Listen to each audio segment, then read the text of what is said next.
কিছু করি। আমাদের মধ্যে এখানে প্রতাপ নায়েক ফেডারেশনের নেতা, তিনি আছেন সেক্রেটারি, মানসদা চেয়ারম্যান, এছাড়া এখানে নবেন্দুবাবু, রণবীরবাবু, শ্যামলবাবু এবং বারিনবাবু এরা আছেন। এছাড়া আমাদের খাদ্য দপ্তরের সুবীর থেকে শুরু করে সকলেই এখানে উপস্থিত আছে।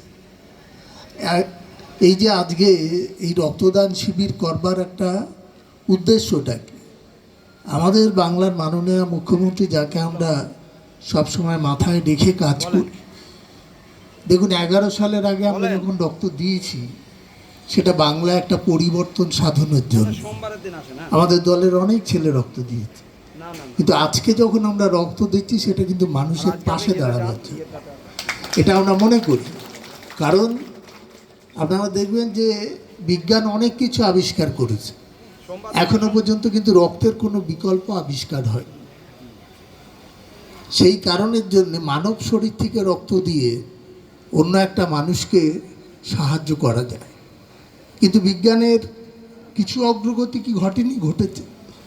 এই যে মানসদা বলছিলেন যে আমাদের এই যে ব্লাড কম্পোনেন্ট সেপারেশন মেশিন আছে, বিভিন্ন 89টা মেডিকেল ব্লাড ব্যাংক আমাদের এখানে আছে।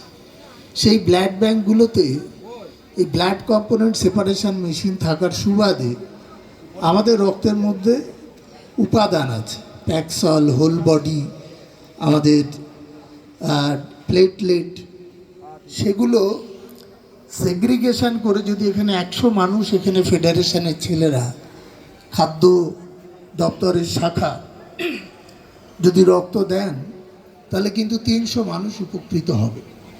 এবং খুব স্বাভাবিকভাবে এই যে আমরা অনেক কথা বলি না,